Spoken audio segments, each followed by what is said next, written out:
இந்த இப்பிறவிக்கு இரு மாதரை சிந்தையாலும் தொடேன்னு வரம் கொடுத்தாங்க.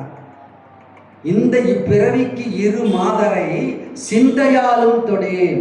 நான் கல்யாணம் பண்ணிக்க மாட்டேன்னு அது வேற, மனசாலும் நினைக்க மாட்டேன். மனத்தாலே நினைப்பதை எந்த சட்டத்தாலும் தடுக்க முடியாது. அவன் 2வது கல்யாணம் பண்ண முடியாது, சட்டம் தடுக்குது. நான் மனசுல ஒரு பெண்ணை நினைக்கிறேன்னு வைங்க, எந்த சட்டத்துக்கு தெரியுமா? சட்டம் தடுக்க முடியுமா? எனவே மனத்தால் நினைக்காமல் இருக்கிறாங்கிறதா அதுதான் அவனுடைய சிறப்பு. இதை ராமனுக்குரிய இந்த சிறப்பு, அவனுடைய அவதாரமே அதுதான். இந்த பிறவியில அதை தெரிந்து கொண்டான் என்றால், பார்த்தவுடனே நம்மை பார்த்து தெரிந்து கொண்டான் என்றால், நம் முகத்தை பார்த்து உணர்ந்து கொண்டான் என்றால், இவன் பெரிய ஞானவானாக இருக்க வேண்டும். இவன் கல்லாத கலைகளே இருக்காது, இவன் கற்காத வேதங்களே இருக்காது. கலைகளில் வல்லவனாக இருப்பவன், வேதங்களிலே வல்லவனாக இருப்பவர்களுக்குத்தான் இத்தகைய ஞானம் ஏற்படும். எல்லாருக்கும் ஞானம் ஏற்பட்டுருமா?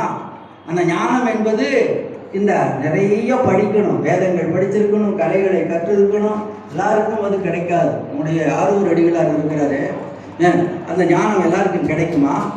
நினைச்சு பாருங்க. அது எத்தனை நூல்களை படிக்கணும், எவ்வளவு நாள் படிக்கணும், சும்மா வந்துடாது ஞானம்.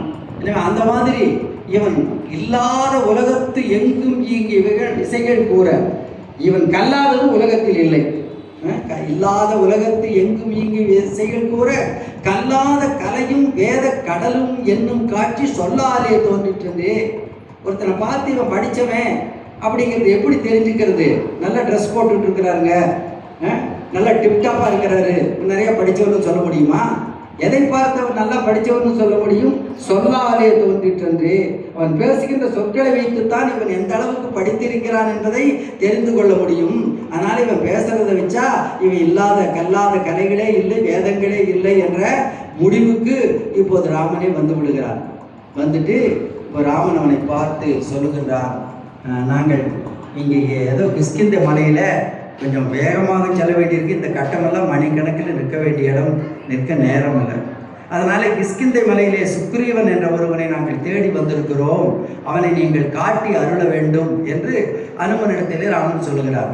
உடனே அவன் சொல்லுகின்றான், ஆஞ்சநேயன், அவன் எவ்வளவு சுக்ரீவன் எங்கள் அரசன் தவம் செய்திருக்க வேண்டும், புனிதர்களாகிய நீங்கள் வந்திருக்கிறீர்கள். இது இன்னொரு கம்பனுடைய அற்புதமான காட்சி. ராமனும் லட்சுமணனும் நடந்து வர்றாங்க. ராமன் வருகிறான், பார்க்குறார் ஆஞ்சநேயர். ராமன் அங்கே அடியெடுத்து வைக்கிறதுக்கு முன்னாடி கல்லு முள்ளுமா இருக்குது. ராமன் அப்படியே அடியெடுத்து வைக்கிறான். உடனே அதெல்லாம் பூரா மலர்கள் போல மலருகிறதா. காயறி கனலும் கற்கள் கல்லுடை மலர்களே போல் தூய செங் கமலப்பாதம் தோய்தொரும் குழைந்து தோன்றும். காயறி கனலும் கற்கள் அப்படியே நெருப்பு கக்குதாமா. அந்த கருங்கல்லில் பார்த்தீங்கன்னா வெயில் நேரத்தில் அப்படியே பளிச்சு பளிச்சு நெருப்பு வரும்.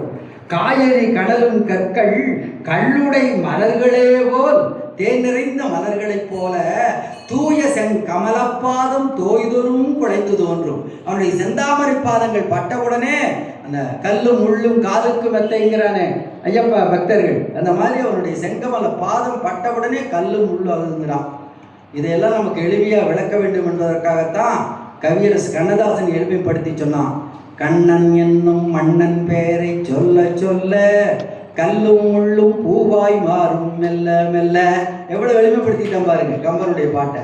கவியரசு கண்ணதாசனுக்கு இருக்கின்ற சிறப்பு நம்முடைய அற்புதமான ராமாயணத்தை, பாரதத்தை, சங்க இலக்கியங்களை எல்லாம் கரைத்து குடித்து அதனுடைய சாரத்தை திரையிசையாக தந்தான். அதனால்தான் அதற்கு அவ்வளவு சிறப்பு. அதனால இப்போ அப்படிப்பட்ட இவன்